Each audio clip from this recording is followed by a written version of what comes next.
Hello, I'm Malcolm Cox, and this is your Tuesday teaching tip for Tuesday, the 6th of June, 2017.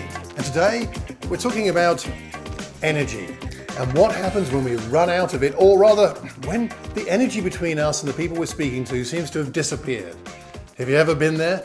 You've been talking, you've been teaching and preaching, and you feel that energy has ebbed away and the batteries have run down somehow. What do we do when that happens? Well, today we're going to talk about 6 ideas of what we can do when we sense that that has happened. So, number 1, first of all, what do? We check ourselves.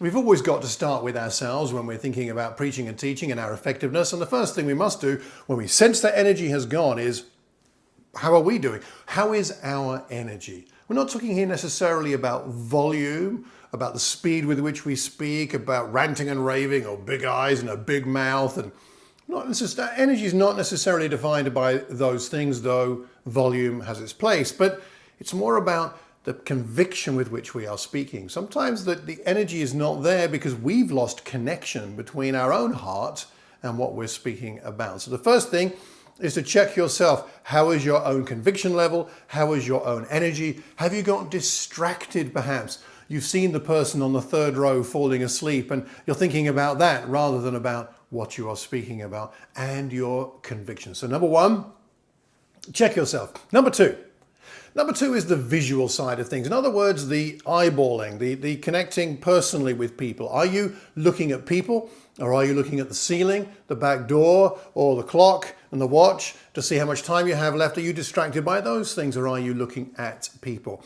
Sometimes we lose the energy because we lose the visual connection. We're not looking at groups or a row or individual people. We're off thinking about other things. So that's the second thing to check, is your visual connection, and indeed connected with that, I think, your smile. Your smile. Sometimes we get tense talking and we get this frowny look on our face, which is really, we're only concentrating rather than being negative, but it comes across as a rather heavy expression. So don't forget to take a breath, take a pause and smile. Most of the time we're preaching good news, right? So firstly, check yourself. Secondly, check the visual connection. Thirdly, if you feel the energy has disappeared, it may be time for some interaction. In other words, a question. If you've been talking a bit like a lecture for a while, how about stopping and asking a question? Perhaps it's not in your notes, but if you feel the energy has gone, stop and say, what are your thoughts on this? What are your reflections on this? Even a very basic question like that can get a response. Better to ask a more specific question that will get people talking and interacting with you. Some banter may come from that. And of course, with banter often comes humor. And humor is a great way to re-inject energy back into a presentation, a talk, anything you're doing. So the third thing is interaction. Fourthly, there's a place for physical movement to restore energy to a talk. In other words, what I'm talking about here is leave the lectern. Perhaps you've got your lectern here.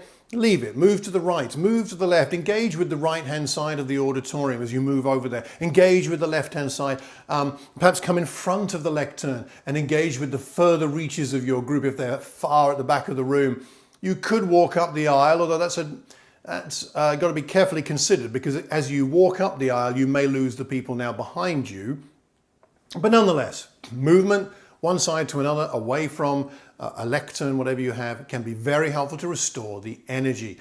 And the fifth thing is your own speech. We mentioned this a little bit earlier, but here's the place where we need to consider our volume. Are we talking too loud all the time? It's funny, talking too loud for too long actually makes people not hear us anymore. Or perhaps we're talking at a monotone, at the same pace, at the same volume and the same tone the whole time, and of course it will send people to sleep. So that's not very helpful. Vary your volume from loud to soft. It's funny how sometimes going soft increases the tension and people lean forward to hear what you're going to say.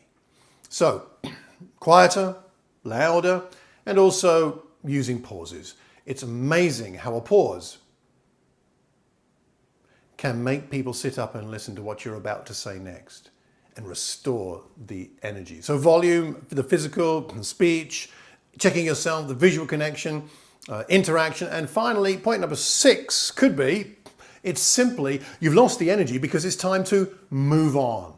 You've made your point, everybody's got your point, they've heard your point, you don't need to repeat the point, so move on to the next point. Sometimes we've already made the points we need to make. We've still got some material we want to communicate, but actually the people that are listening have already got the point, so move on to your next point.